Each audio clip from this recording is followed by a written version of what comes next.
Mesdames, Messieurs, Monsieur l'ambassadeur, chers collègues, chers étudiants, chers amis, bonjour. Je suis très heureuse de vous voir si nombreux. Effectivement, la salle est quasiment pleine. Pour cette troisième table ronde organisée par l'IFEAC sur la radicalisation djihadiste vue par la société, les deux premières ayant eu lieu en 2017 à Almaty puis à Dushanbe. Je remercie tout d'abord l'université américaine, AUTSA, son président M. André Vartel, son vice-président Chingiz Shamsiev, de leur fructueuse collaboration et de leur hospitalité pour ces 2 jours de conférence qui vont s'achever par un concert interculturel demain à 17h. Notre monde vit une période de tension accrue.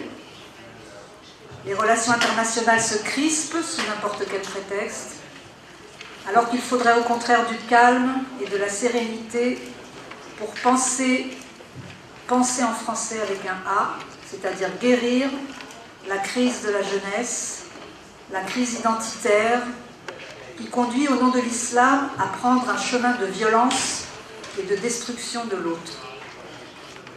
Comment se fait-il que depuis ces dernières années, surtout à partir de la création de l'État islamique, des conférences aient lieu partout dans le monde sur ce sujet, sans produire d'avancées significatives dans le débat, du moins dans l'opinion publique?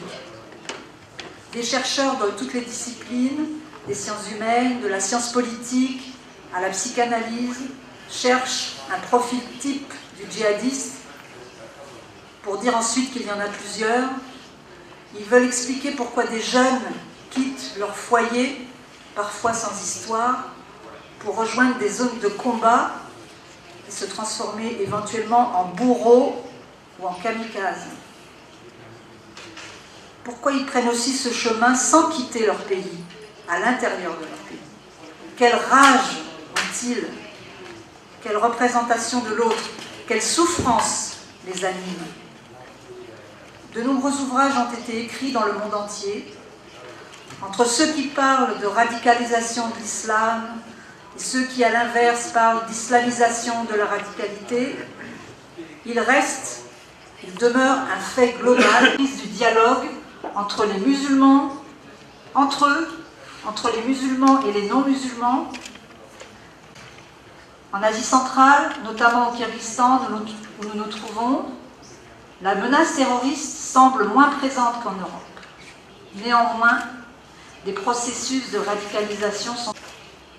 Pourquoi, à partir d'une situation historique, politique, sociale, culturelle, totale, c'est donc que le monde vit véritablement une crise des valeurs, notamment la jeunesse, qui souffre de l'avenir. En réalité, nous ne parviendrons pas à réduire et à faire tarir le... Tenter de comprendre et de ressentir sa pulsation, comprendre ses contraintes et réfléchir à des solutions. C'est la petite pierre que se propose d'apporter cette table ronde, et je remercie à l'avance tous ceux qui ont accepté d'y participer, tant du côté des intervenants que du public. J'espère que les débats seront fructueux et que chacun repartira avec de nouvelles idées et de nouveaux espoirs. Merci. Le grand plaisir d'appeler, pour ouvrir la partie scientifique de cette table ronde, d'appeler M. Tokhon Mamikov, qui est le conseiller du Premier ministre, qui fut conseiller du Premier ministre, expert sur les questions de sécurité et religieuse en Asie centrale. Pожалуйста.